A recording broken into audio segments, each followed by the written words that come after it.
நான் உன் வலது கையை பிடித்து பயப்படாதே, நான் உனக்கு துணை நிற்கிறேன் என்று சொல்லுகிறேன். யாக்கோப் என்னும் பூச்சியே, இஸ்ரவேலின் சிறு கூட்டமே, பயப்படாதே, நான் உனக்கு துணை நிற்கிறேன். 3 முறை சொல்லிட்டாலே அந்த அதிகாரத்தினுடைய கீவேர்டு என்னன்னா, நான் உனக்கு துணை நிற்கிறேன். எதற்கு துணை நிற்கிறேன்? அழைத்ததை நிறைவேற்ற, அதிகாரத்தை உனக்கும் எனக்கும் கொடுக்க, உன்னையும் என்னையும் சமாதானத்தோடு நடக்க செய்ய, உனக்கு குறித்ததை நிறைவேற்றி முடிக்க நான் அன்று இருந்தது போல இன்றும் இருக்கிறேன், இன்றும் இருந்ததைப் போல என்றும் இருப்பேன், நான் உனக்கு துணை நிற்கிறேன், நீ இறங்கி தம்சம் பண்ணுடான்றார். அல்லேலூயா, அல்லேலூயா. அழைத்தவர், அதிகாரப்படுத்தினவர், சமாதானத்தோடு நடக்க செய்கிறவர், செய்து முடிக்கிறவர், உங்களோடும் என்னோடும் கூட இருக்கிறவர் சொல்லுகிறார், நீ மலைகளை மிதித்து நொறுக்கி குன்றுகளை பதருக்கு ஒப்பிடுவார். இன்றைக்கு தேவன் உங்களை புதிதும் கூர்மையும் எந்திரமாய் மாற்றுகிறார். அவர் எப்படிப்பட்டவராய் இருக்கிறார்? எதுக்கு? மலையை மிதிக்க செய்வதற்கு, மலை போன்ற பிரச்சனைகளை நீங்களே எளிதில் அதை செய்து முடிப்பதற்கு, புதிதும் கூர்மையுமான எந்திரமாக்குகிற தேவன் எப்படிப்பட்டவராக இருக்கிறார் என்பதை குறித்து உங்களோடு கூட நான் பேச விரும்புகிறேன். தேவன் எப்படிப்பட்டவராக இருக்கிறார் என்பதை நாம் அறிந்து கொண்டேமே ஆனால் நீங்கள் எழுந்து செயல்பட ஆரம்பிச்சிருவீங்க. அல்லேலூயா சொல்லுங்களேன். அல்லேலூயா. பக்கத்தில் இருக்கிறவங்கள பார்த்து உங்கள் தேவன் எப்படிப்பட்டவர்னு நீங்கள் தெரிஞ்சுக்கினீங்கன்னா இனி நீங்கள் மலையை தும்சம் பண்ணி தூளாக போகிறது நிச்சயம். அல்லேலூயா. முதலாவது தேவன் எப்படிப்பட்டவர்னு தெரிஞ்சாதானங்க. ஏசாயா 41:5 வசனங்கள் வரைக்கும் நீங்கள் வாசிச்சிங்கன்னா ஆண்டவர் யாருன்னு தெரியும். இந்த 5 வசனத்திலிருந்து உங்களுக்கு ஒரு 5 காரியங்களை நான் சொல்ல போகிறேன். நீங்களும் நானும் செயல்பட முடியாதபடிக்கு கடவுள் அறிவு இல்லாமல் இருக்கிறோம். இந்த தேவன் என்ன செய்கிறார், யாராக இருக்கிறார் என்பதை அறியாமல் போகிறதினாலேயே இன்றைக்கு செயல்படவே முடியல. மலைகளை நொறுக்கத்தக்கதான, நம்மை புதிதும் கூர்மையுமான எந்திரமாக்குகிறவர் யார் என்பதை அறிந்து கொண்டோமே ஆனால் இறங்கி செயல்படுவோம், செய்து முடிப்போம், அதை பதராக ஒப்பிடுவோம். அல்லேலூயா. இன்றைக்கு அவர் யாராக இருக்கிறார் என்று சொன்னால், கிழக்கிலிருந்து நீதிமானை எழுப்பி தம்முடைய பாதபடியிலே வரவழைத்தவராய் இருக்கிறார். அல்லேலூயா. முதலாவது, உங்களையும் என்னையும் கூர்மையும் புதிதுமான எந்திரமாக்குகிற கர்த்தர் யாராக இருக்கிறார் என்று சொன்னால், அவர் நம்மை அழைத்தவராய் இருக்கிறார். அல்லேலூயா. அழைத்தவராய் இருக்கிறார். பூமியின் கடையாந்தரங்களிலிருந்து நம்மை அழைத்தார். அந்தகார இருளினிடத்திலிருந்து ஆச்சரியமான ஒளிநிடத்திற்கு வரவழைக்கும்படி அழைத்தார். எளியவனை குப்பையிலிருந்து உயர்த்தும்படிக்கு அழைத்தார். சிறியவனை புழுதியிலிருந்து உயர்த்தும்படிக்கு அழைத்தார். ஆடுகளின் பின்னால் அலைந்து கொண்டிருந்தவனை ராஜஸ்தானத்திற்கு வரும்படிக்கு அழைத்தார். மிகவும் சிறியவனாக எண்ணப்பட்டவனை எகிப்தின் அதிகாரியாய் மாற்றுவதற்கு அழைத்தார். அல்லேலூயா, அல்லேலூயா. இந்த தேவன் உங்களையும் என்னையும் சாதாரணமாக இருக்க அழைக்கவில்லை, ஜெயம் கொள்ளும்படி இருக்க அழைத்தார். அல்லேலூயா. எல்லா இடத்திலும் நம்மை வெற்றி சிறக்க செய்கிற தேவன் இவர். அவர் நம்மை அழைத்த நோக்கம் என்னன்னா, அவருடைய பாதபடியிலே வரவழைக்க. ஒரு ஆமென் சொல்வீங்களா? அல்லேலூயா. அவருடைய பாதபடியிலே வரவழைக்கனா என்ன அர்த்தம்? ரோமர் 11ஆம் அதிகாரத்தின் 29ஆம் வசனத்தை எடுத்து வாசிக்கலாம். ரோமர், தேவனுடைய கிருபை வரங்களோ அவர்களை அழைத்த அழைப்பும் மாறாதவைகளே. 1 கொரிந்தியர் 1:9, தம்முடைய குமாரனும் நம்முடைய கர்த்தருமாய் இருக்கிற இயேசு கிறிஸ்துவுடனே ஐக்கியமாய் இருப்பதற்கு உங்களை அழைத்த தேவன் உண்மையுள்ளவர். நம்முடைய அழைப்பு மாறாதது, கிருபை வரங்கள் மாறாதது என்று சொல்லி வேதத்தில் வாசிக்கிறோம். நம்மை அழைத்தது எதற்கா? அவரோடு ஐக்கியமாய் இருப்பதற்கு. அல்லேலூயா. எதனா ராஜா ஜனங்கள் எல்லாம் கொள்ளையடித்து கொண்டு வர்றார்னா அரண்மனைக்குள்ளே சேர்த்து வச்சுப்பார்னு நினைக்கிறீங்க? தன்னுடைய ஜனங்களுக்கு ஒரு இடத்த ஒதுக்கி கொடுப்பாங்க, ரைட்டு. ஆனால் இந்த ஆண்டவர் புறஜாதியாகிய நம்மை அழைத்து அவரோடு ஐக்கியமாக இருப்பதற்காக அழைத்தார். முதலாவது அவரோடு கூட இருக்கும்படி, அவரோடு கூட உறவாடும்படி, அவரோடு கூட இணைந்து இந்த உலகத்தை ஜெயிக்கும்படி, அவரோடு இணைந்து இந்த உலகத்தில் வாழ்க்கை நடத்தும்படி தேவன் ஐக்கியமாக இருப்பதற்காக அழைத்தார். அல்லேலூயா, அல்லேலூயா, ஸ்தோத்திரம் உண்டாவது. அவர் நம்மை முதலாவது அழைத்தவராக இருக்கிறார். அழைத்தது எதற்குங்க? புதிதும் கூர்மையமான எந்திரமாக்குவதற்கு தான் அழைத்தார். அதை செய்கிறது தான் அவருடைய பிளான். ரெண்டாவது காரியம், ஏசாயா 41:2 அந்த பின்பகுதியை வாசிங்களேன். ஜாதிகளை அவனுக்கு ஒப்பு கொடுத்து அவனை ராஜாக்களுக்கு ஆண்டவனாக்கி அவர்களை அவன் பட்டயத்திற்கு தூசியும் அவன் வில்லுக்கு சிதறடிக்கப்பட்ட தாளடியும் ஆக்கி அவன் அவர்களை துரத்தவும் போதுமானது. பாருங்க, தனியாக இருக்கிறவனையும் தள்ளப்பட்டவனையும் அழைத்த தேவன் அவர்களுக்கு அதிகாரம் கொடுத்திருக்கிறார். ஒரு அல்லேலூயா சொல்லுவீங்களா? உங்களுக்கு அதிகாரம் கொடுத்திருக்கிறார். அல்லேலூயா. நீங்கள் பேயை பார்த்து பயப்படாதீங்க, நீங்கள் பிசாசை பார்த்து பயப்படாதீங்க, நீங்கள் கடனை பார்த்து பயப்படாதீங்க, நீங்கள் தேவையை பார்த்து பயப்படாதீங்க. ஆண்டவர் இயேசு உங்களுக்கு அதிகாரம் கொடுத்திருக்கிறார். அல்லேலூயா. தயவு செய்து அந்த அதிகாரத்தை யூஸ் பண்ணி தான் நீங்கள் மலையை உடைக்க போகிறீங்க. உங்களுக்கு முன்பாக இருக்கிற மலையை மிதித்து நொறுப்புவதுன்னு சொன்னால் காலை வெறுங்காலை எத்தனை போய் மலை மேலே வச்சு உடையிலையேன்னு சொல்ல போகிறீங்க. அப்படி இல்லை. தேவன் உங்களை அதிகாரப்படுத்தியிருக்கிற அந்த அதிகாரமுள்ள வார்த்தையை உபயோகப்படுத்தி ஜெபித்து ஜெபித்து உங்களுக்கு முன்பாக இருக்கிற தடை போல் இருக்கிற மலைகளை உடைத்தெறிய போகிறீர்கள். அல்லேலூயா, அல்லேலூயா. முதலாவது காரியம், உங்களை புதிதும் கூர்மையுமுள்ள எந்திரமாக்குகிற தேவன் உங்களை அழைத்த தேவன் என்பதை மறந்து போவாதீங்க. உங்களுக்கு முன்பாக அநேக பரிசுத்தவான்களை அழைத்தும் இருக்கிறார். அவர்களை என்ன செய்திருக்கிறார்? உங்களுக்கும் எனக்கு முன்பாக மேன்மையுள்ள பாத்திரமாய் நிறுத்தியும் இருக்கிறார். ஆமென், ஸ்தோத்திரம். அவர் அழைத்த தேவன். ரெண்டாவது, அவனை ராஜாக்களுக்கு ஆண்டவனாக்கினார். உண்மையாக ஆண்டவனாக மாற்றினார். ஆபிரகாமை இங்கே நான் சொல்லப்பட்ட அனைத்து பேருமே ராஜாக்களுக்கே ஆண்டவனாக மாறினவங்க. அப்படி தானே? ஆபிரகாமுடைய வம்சம் ராஜாக்களை உடையவர்களாய் வந்தது. உன்னிடத்திலிருந்து பிரபுக்களும் ராஜாக்களும் தோன்றுவார்கள் என்று சொல்லப்பட்ட அந்த வார்த்தைகள் வந்தது. மோசே பார்வோனுக்கு ஆண்டவனாக இருந்தான்.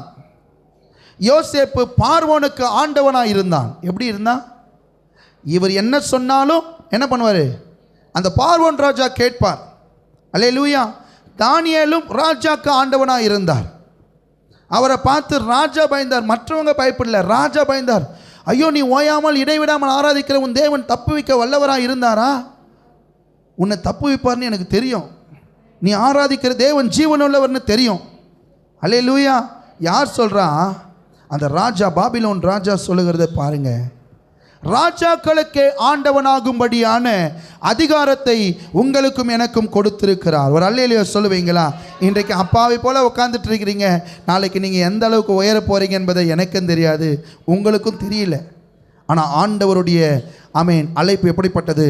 ராஜாக்களுக்கே ஆண்டவனாக்கும்படியான அழைப்பு உங்கள் மேலே இருக்கிறது.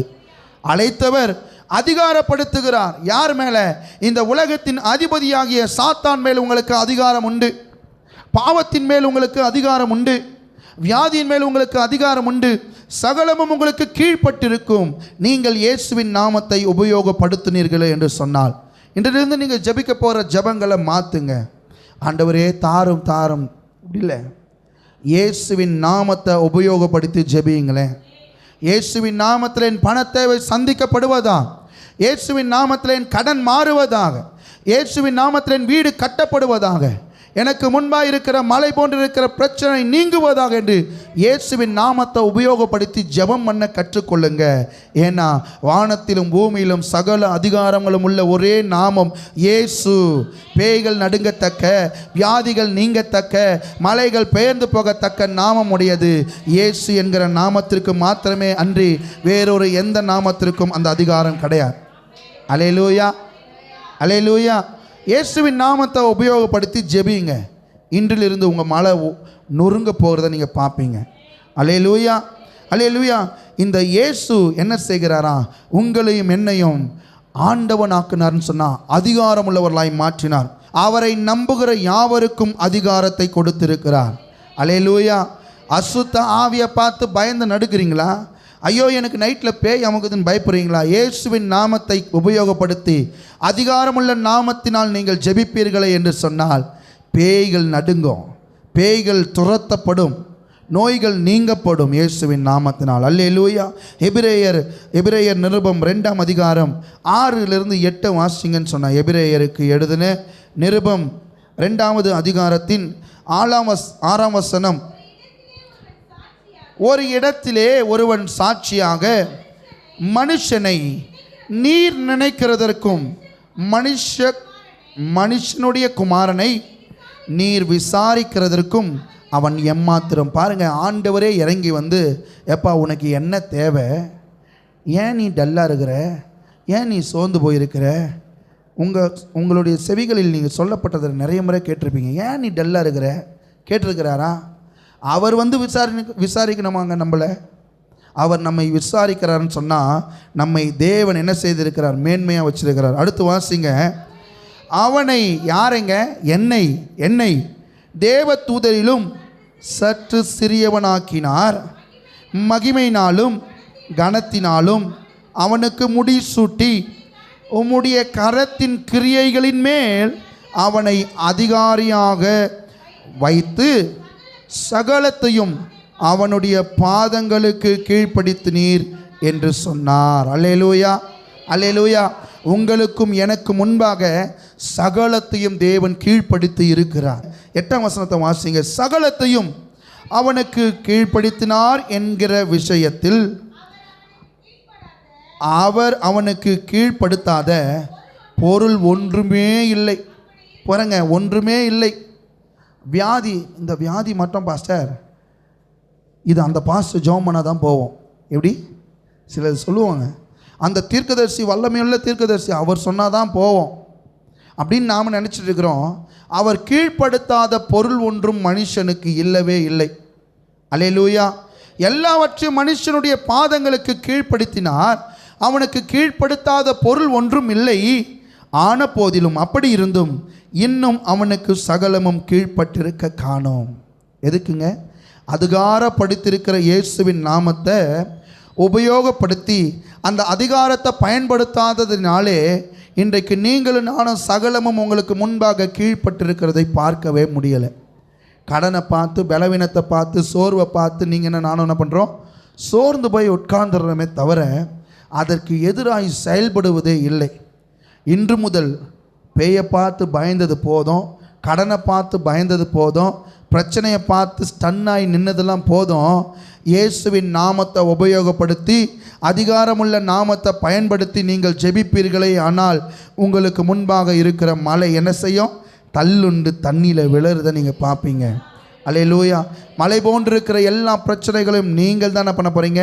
மிதித்து நொறுக்கி குன்றுகளை பதருக்கு ஒப்பிட போகிறீர்கள். அல்லேலூயா, அல்லேலூயா. அதற்கான அதிகாரத்தை இயேசு உங்களுக்கு கொடுத்திருக்கிறார்.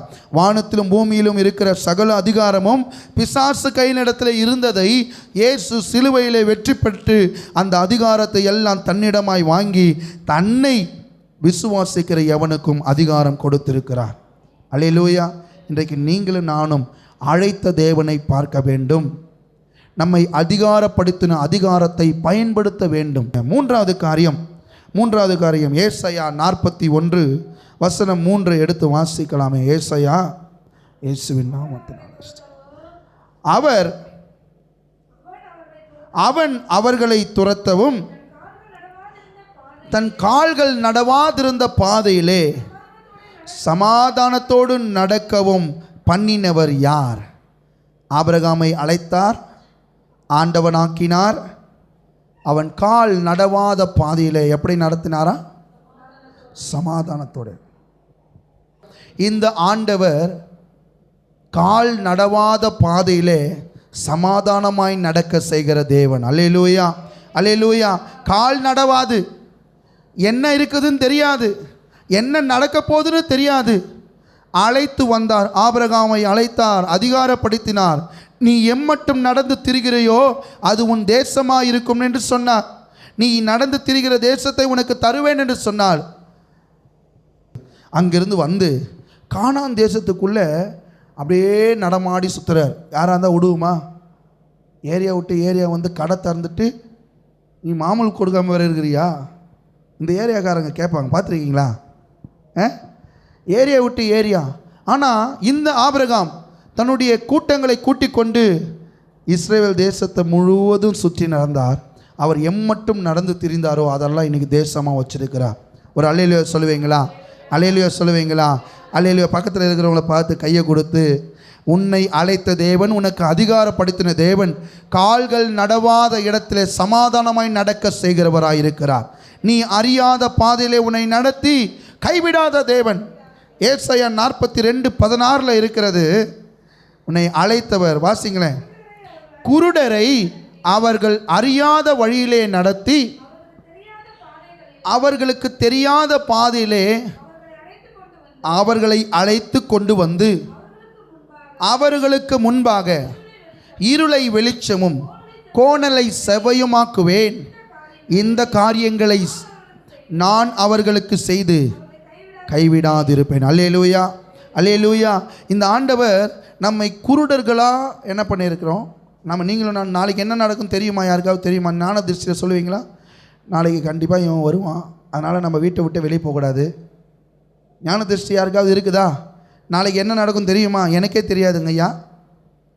நாளைக்கு என்ன நடக்கும் தெரியாமல் குருடனை போல வாழ்ந்து கொண்டிருக்கிற நம்மை கரத்தை பிடித்து அவர் நடத்துகிறவராயிருக்கிறார். நமக்கு முன்பாக இருக்கிற இருளை வெளிச்சமாக்கி கோணலை செவ்வையுமாக்கி ஆமீன் சமாதானத்தோடு நடக்க செய்கிறார். நாளைக்கு என்ன நடக்கும்னே தெரியலனா கூட சமாதானமாய் நடக்க செய்கிறார். இந்த ஆபிரகாமை தேவன் சமாதானத்தோடு நடத்தி சென்றார். சமஸ்த இஸ்ரவேல் தேசம் முழுவதிலும் அவர் நடந்ததுக்கப்புறம் தான் இஸ்ரவேல் என்கிற தேசம் அங்கே உண்டாச்சு. அல்லேலூயா. உங்களுக்கு முன்பாக யோசேப்பு இருக்கிறார், ஆபிரகாம் இருக்கிறார், தாவீது இருக்கிறார், தானியேலும் இருக்கிறார், யாக்கோபு இருக்கிறார்.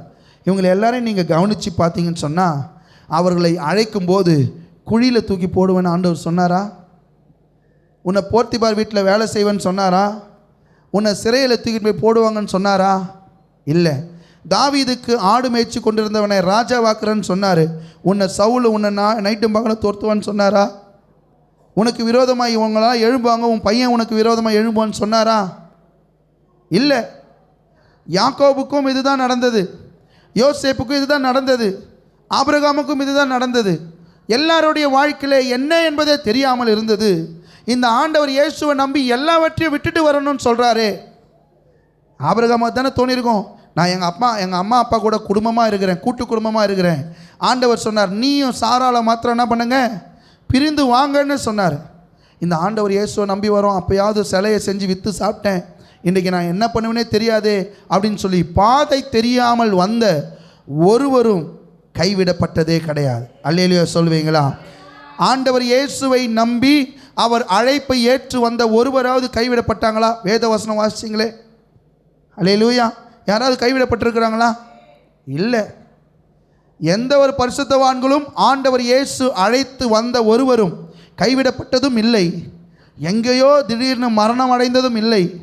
நன்மையானதை காணாமல் அல்பாயுசில் போனவங்களும் கிடையாது. அல்லேலூயா. அழைத்தவர், அதிகாரப்படுத்தினவர், அவர்கள் நடவாத பாதையில் அவர்களை சமாதானத்தோடு நடக்க செய்தார். ஆமென். குழியில் தூக்கி போட்டாங்க, அவன் அழுது புரண்டிருக்கலாம், ஆனாலும் எடுத்து விட்டாங்க. யாரை? யோசேப்பை. அங்கேயும் போய் சமாதானமாக இருந்தான், அங்கே அவனை உயர்த்தி வச்சாங்க. ஜெயிலுக்குள்ளே தூக்கி போட்டாங்க, அங்கே என்ன பண்ணுறான்? சமாதானமாக இருக்கிறான், அங்கேயே எல்லாருக்கும் அதிகாரியாக இருக்கிறான். ராஜா கூப்பிடுறாரு, எல்லாரும் பயந்து போய் நிற்கிறாங்க, இவர் சமாதானமாக பேசுகிறாரு, எல்லாத்தையும் கரெக்டாக விளக்கம் சொல்கிறாரு. ராஜாவுக்கு அடுத்த ஸ்தானத்தில் வந்து உட்கார்றாரு, முத்திர மோதிரத்தை கையில் மாட்டிக்கிட்டு. அல்லேலூயா. தாவீதுனுடைய வாழ்க்கையில் வந்ததும் உண்மைதான், எல்லா விதமான நெருக்கத்தின் பாதையும் தாவீதுக்கு வந்தது உண்மைதான். ஆனாலும் அவன் என்ன செய்விடலை? கைவிடப்படலை. எல்லா பாதையிலும் மரண இருளின் பள்ளத்தாக்கிலே நடந்தாலும் நான் பயப்பட, ஏனெனில் தேவரீர் என்னோடு கூட இருக்கிறீர். அனுபவிக்காமல் யாரை சொல்லலை. இந்த தாவீது எல்லா உபத்திரவத்தின் பாதையின் வழியாய் போகும்போதும், எல்லா கால் நடவாத பாதையின் வழியாய் போகும்போதும், இருளிலே முள்போதற்குள்ளே ஓடும்போதும், அபிமெலேக்குக்கு முன்பாக அவமானப்பட்டு வெளியே வரும்போதும் கூட கர்த்தரை நான் எக்காலத்திலும் ஸ்தோத்தரிப்பேன் என்று சொன்ன தாவீது, ஆமேன், நான் மரண இருளில் நடந்தாலும் கூட நான் பயப்படவே மாட்டேன். ஏன்னா என்னை கால் நடவாத பாதையிலே சமாதானத்தோடு நடக்க செய்கிற தேவரீர் என்னோடு கூட இருக்கிறீர். அல்லேலூயா, அல்லேலூயா. அந்த தேவன் உங்களையும் என்னையும் சமாதானமாய் எந்த பாதையிலும் நடத்த உண்மையுள்ளவர். கடன் இருக்கும், அங்கேயும் நீங்கள் சமாதானமாக இருப்பீங்க. பிரச்சனை இருக்கும், அங்கேயும் உங்கள் வாழ்க்கையில் சமாதானம் இருக்கும். போராட்டம் இருக்கும், அங்கேயும் நீங்கள் சமாதானமாய் முன்னேறுவீர்கள். ஆண்டவர் இயேசுவின் நாமத்தினாலே, ஆண்டவர் இயேசுவின் நாமத்தினாலே என்ன செய்வீங்க? நீங்கள் சமாதானமாய் நடப்பீங்க. ஆண்டவர் உங்களை என்ன செய்கிறார்? சமாதானமாய் நடக்க செய்கிறார். ஆமென். நீ சமாதானத்தோடு நடப்பாய். அந்த ஆண்டவர் நமக்கு முன்பாக இருக்கிற யாவரையும் சமாதானமாய் நடக்க செய்தது போல உங்களையும் என்னையும் சமாதானமாய் நடக்க செய்ய உண்மையுள்ளவராக இருக்கிறார். அல்லேலூயா சொல்லுவீங்களா? அல்லேலூயா, அல்லேலூயா. 4வது காரியம் 41, ஏசாயா 41 4ஆம் வசனத்தை நீங்கள் வாசிங்கன்னு சொன்னால், அதை செய்து நிறைவேற்றி போதுமானது. அதை செய்து நிறைவேற்றி எதங்க செய்தார்? அழைத்த அழைப்பை நிறைவேற்றினார், அதிகாரத்தை நிறைவேற்றினார், கால் நடவாத பாதையில் சமாதானமாய் நடக்க செய்து, ராஜாக்களை என்ன செய்கிற பட்டயத்திற்கு தூசியாக மாற்றி, வில்லுக்கு சிதறடிக்கப்பட்ட தாளடியுமாய் மாற்றி அதை நிறைவேற்றுகிற தேவமாக இருக்கிறார் இந்த தேவன். அல்லேலூயா, அல்லேலூயா. யாரையும் அழைத்து நடுவில் விட்டதில்லைன்னு நீங்களே நானும் சொல்லியிருக்கிறோம். அழைத்தார்னு சொன்னால் சொன்னதை நிறைவேற்றும் வரையிலும் அவர் நம்மை விட்டு விலகுவதும் இல்லை, கைவிடுவதும் இல்லை. ஒரு ஆமென் சொல்லுவீங்களா? அல்லேலூயா. இந்த ஆண்டவர் நம்மை அழைத்த அழைப்பு நிறைவேறும் வரையிலும் உங்களையும் என்னையும் கைவிடவே மாட்டார். நீ என்ன செய்யக்கூடாது? ஒருபோது சோர்ந்து போகக்கூடாது. உன்னை அழைத்த தேவன், உன்னை முன்குறித்த தேவன் நிச்சயமாய் உனக்கானதை நிறைவேற்றியே தீருவார். அவர் நிறைவேற்ற தீவிரம் உள்ளவராக இருக்கிறார். ஆமென். 1 ராஜாக்களின் புஸ்தகம் 8ஆம் அதிகாரத்தின் 15ஆம் வசனத்தில் நீங்கள் வாசிங்களேன். 1 ராஜாக்கள், அவன் சொன்னது, இஸ்ரவேலின் தேவனாகிய கர்த்தருக்கு ஸ்தோத்திரம், அவர் என் தகப்பனாகிய தாவீதுக்கு தம்முடைய வாக்கினால் சொன்னதை தம்முடைய கரத்தினால் நிறைவேற்றினார். அல்லேலூயா, அல்லேலூயா. இந்த ஆண்டவர் தன் தகப்பனுக்கு என்னென்ன சொன்னாரோ அது எல்லாவற்றையும் நிறைவேற்றினார் என்று யார் சொல்லுகிறார்? யார் சொல்லுகிறார்? சாலமோன் சொல்லுகிறார். இன்றைக்கு நீங்கள் சொல்லுவதல்ல, உங்கள் பிள்ளைகள் எழும்பி சொல்லுவார்கள், என் ஆண்டவர் என் தகப்பனுக்கு சொன்னதை அவர் வாயினால் சொன்னார், கரத்தினால் நிறைவேற்றி முடித்தார் என்பதை உங்கள் பிள்ளைகள் சொல்லத்தக்கதாய் தலைமுறைகள் தலைமுறைகளையும் கர்த்தர் என்ன செய்வாரா? சொன்னதை நிறைவேற்றுவார். ஒரு ஆமென் சொல்லுங்களேன் பார்க்கலாம். அல்லேலூயா சொல்லுங்களேன் பார்க்கலாம். அல்லேலூயா, அல்லேலூயா. இந்த ஆண்டவர் இயேசு உங்களை அழைத்தார், அதிகாரப்படுத்தினார், கால் நடவாத வழியிலே உங்களை தைரியமாயும் சமாதானத்தாடும் உங்களை நடக்க செய்கிற தேவனாய் இருக்கிறபடினாலே அதை அவர் நிறைவேற்றிய முடிப்பார். எதங்க? இந்த மாதத்தில் உங்களுக்கு என்னென்ன வாக்குத்தத்தங்கள் கொடுத்திருக்கிறாரோ அதை நிறைவேற்றி முடிப்பார் இந்த வருடத்திற்குள்ளாக. அல்லேலூயா. இந்த வருடத்திலே நீங்கள் என்னென்ன வாக்குத்தத்தங்களை பெற்றுக்கொண்டீர்களோ அதை அவர் நிறைவேற்றி முடிப்பார். ஆமென். உங்களுக்கு என்ன வாக்குத்தத்தங்கள் வந்திருந்தாலும், இந்த சபைக்கு கொடுக்கப்பட்ட வாக்குத்தத்தமாக இருந்தாலும் அதை உங்கள் வாழ்க்கையிலே நிறைவேற்றி முடிக்க அவர் உண்மையுள்ளவராக இருந்து நிறைவேற்றி முடிப்பார், நிறைவேற்றி முடிப்பார் என்று நீங்கள் சொல்லுவதை விட உங்கள் பிள்ளைகள் எழும்பி சொல்லத்தக்கதாய் தேவன் உங்கள் தகப்பனுக்கு சொன்னதை அவர் உங்கள் வாழ்க்கையிலும் நிறைவேற அவர் உண்மையுள்ளவராக இருந்து நடக்க செய்வார். அல்லேலூயா. யோபுவின் புஸ்தகம் 23:14 வசனத்தில் வாசித்தோம் என்று சொன்னால், அவர் எனக்கு குறித்ததை நிறைவேற்றி முடிப்பார். யோபு 23:14, எனக்கு குறித்திருக்கிறதை அவர் நிறைவேற்றுவார். இப்படிப்பட்டவைகள் இன்னும் அநேகம் அவரிடத்திலே உண்டு. நிறைவேற்றி முடிப்பார். உங்களுக்கு என்ன குறிச்சாரோ அதை நிறைவேற்றுவார். எதற்காக அழைத்தாரோ அதை நிறைவேற்ற அதிகாரப்படுத்துவார். எதற்கு அதிகாரப்படுத்தினாரோ அதை செய்வதற்கு நீங்கள் அறியாத பாதையிலும் உங்களை என்ன செய்வார்? சமாதானத்திலே நடக்க செய்வார். எதற்காக அழைத்தாரோ அதையும் நிறைவேற்றி முடிப்பார். ஒரு ஆமென் சொல்லுவீங்களா? நிறைவேற்றி முடிப்பார். இந்த யோபினுடைய வாழ்க்கையில் கர்த்தர் என்ன குறித்து வைத்திருந்தாரோ அதை நிறைவேற்றி முடித்தார். உங்கள் வாழ்க்கையிலும் குறித்ததை நிறைவேற்றி முடிப்பார். சோர்ந்து போகாதீங்க, சோர்ந்து போகாதீங்க. சொல்லுங்களேன், சோர்ந்து போக மாட்டேன். எனக்கு குறித்ததை தேவன் நிறைவேற்றுவார். எனக்கு குறித்ததை தேவன் நிறைவேற்றுவார். அல்லேலூயா, ஆமென். ஐந்தாவது காரியம், ஏசாயா 41:4 வாசிக்கலாமே. அதை செய்து நிறைவேற்றி ஆதி முதற்கொன்று தலைமுறைகளை வரவழைக்கிறவர் யார்? முந்தினவராயிருக்கிற கர்த்தராகிய நான் தானே, பிந்தினவர்களோடும் இருப்பவராகிய நான் தானே. அல்லேலூயா. இப்படின்னா என்ன அர்த்தங்க? இப்படின்னா என்ன அர்த்தம்? முந்தினவர்களை, ஜாதிகளை, தலைமுறைகளை என்ன செய்கிறேன்? வரவழைத்தவர். அவர்களோடு இருந்த தேவனாகிய கர்த்தர் நான் முந்தினவராக இருக்கிறவர் நான் தானே, பிந்தினவர்களாக இருக்கிற உங்களோடும் இருக்கிறவர் நான் தானே. அப்படின்னா என்ன அர்த்தம்? அவர் என்றென்றைக்கும் ஜீவனாக இருக்கிறார். அவர் என்றென்றைக்கும் ஜீவனுள்ளவராக இருக்கிறார். அல்லேலூயா. அவர் சோர்ந்து போகிறதும் இல்லை, அவர் இலைப்படைந்து போவதும் இல்லை, அவர் முடியாதுன்னு விட்டு ஒதுங்குறவரும் அல்ல. அவர் செய்து முடிக்கிறவராக இருக்கிறார். முன்பு செய்தார், அதை இப்போதும் செய்வார். முன்பு அவர்களோடு இருந்தார், இன்று உங்களோடும் இருப்பார். ஆமென். யோசுவா புஸ்தகம் 1ஆம் அதிகாரத்தின் 5ஆம் வசனம். யோசுவா 1:5. நீ உயிரோடு இருக்கும் நாளெல்லாம் ஒருவனும் உனக்கு முன்பாக எதிர்த்து நிற்பது இல்லை. நான் மோசையோடு இருந்தது போல உன்னோடும் இருப்பேன். ஒரு ஆமென் சொல்லுவீங்களா? போதுமானது. நான் மோசையோடு எப்படி இருந்தேனோ அதே போல உன்னோடும் இருப்பேன். நான் ஆபிரகாமோடு எப்படி இருந்தேனோ அதே போல தான் உன்னோடும் இருப்பேன். நான் என்றென்றைக்கும் மாறாதவராக இருக்கிறேன். அல்லேலூயா, அல்லேலூயா. நீங்களும் நானும் நினைக்கிறோம், இந்த மோசையோடு ஆபிரகாமோடு ஆண்டவர் இருந்தார் போல, யாக்கோபோடு ஆண்டவர் இருந்தார் போல நம்மக்கிட்ட மட்டும் இல்லைன்னு நினைக்காதீங்க. அவர் அன்றைக்கு இருந்தார் அல்லவா, இன்றைக்கும் அவர் அப்படியே தான் இருக்கிறார். அப்படின்னா என்ன அர்த்தம்னா, அவர் என்றென்றும் ஜீவனுள்ளவராக இருக்கிறார். அவர் என்றென்றும் மாறாதவராக இருக்கிறார். ஆமென். தம்மை நோக்கி கூப்பிடுகிற யாவருக்கும் அவர் செவி கொடுக்கிறவராக இருக்கிறார். அன்றைக்கும் செவி கொடுத்தார், அன்றைக்கும் அவர்களை நடத்தி வந்தார். எங்கள் முன்னோர்கள் மீது நம்பிக்கை வைத்தார்கள், நம்பின அவர்களை நீர் விடுவித்தது போல இன்றைக்கும் விடுவிக்க எங்களோடும் நீர் இருக்கிறீர். அல்லேலூயா, அல்லேலூயா. ஸ்தோத்திரம் உண்டாவதா. இந்த ஆண்டவர் அவர்களோடு இருந்தது போல நம்மோடு இருப்பார். ஏசாயா 41:10 வாசிப்போம் என்று சொன்னால், நீ பயப்படாதே, நான் உன்னுடனே இருக்கிறேன். நீ திகையாதே, நான் உன் தேவன். நான் உன்னை பலப்படுத்தி உனக்கு சகாயம் பண்ணுவேன். என் நீதியின் வலது கரத்தினால் உன்னை தாங்குவேன். இந்த வசனத்தில் அழகாக சொல்கிறேன், நான் உன்னை பலப்படுத்தி உனக்கு சகாயம் பண்ணுவேன். அதுக்கு முன்னாடி பயப்படாதே, நான் உன்னுடனே இருக்கிறேன். அன்றைக்கு இருந்தது போல தான் நான் உன்னோடும் இருப்பேன். ஆபிரகாமும் இருந்தேன், அதே போல் உன்னோடும் இருப்பேன். ஆமென். ஸ்தோத்திரம். நான் உனக்கு துணை நிற்கிறேன். அல்லேலூயா, அல்லேலூயா.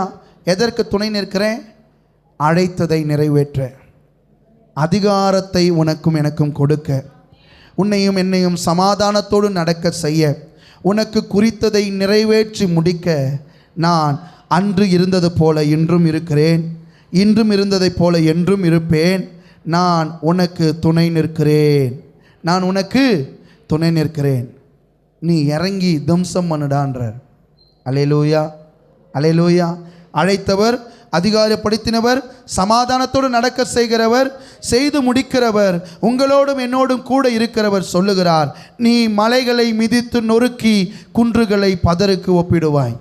நீயும் இஸ்ரவேலின் பரிசுத்தருக்குள்ளே மேன்மை பாராட்டுகிற 7ஆம் அனுபவத்தை இந்த வருடத்தில் அனுபவிக்க ஆண்டவர் உதவி செய்வாராக. அல்லேலூயா, அல்லேலூயா.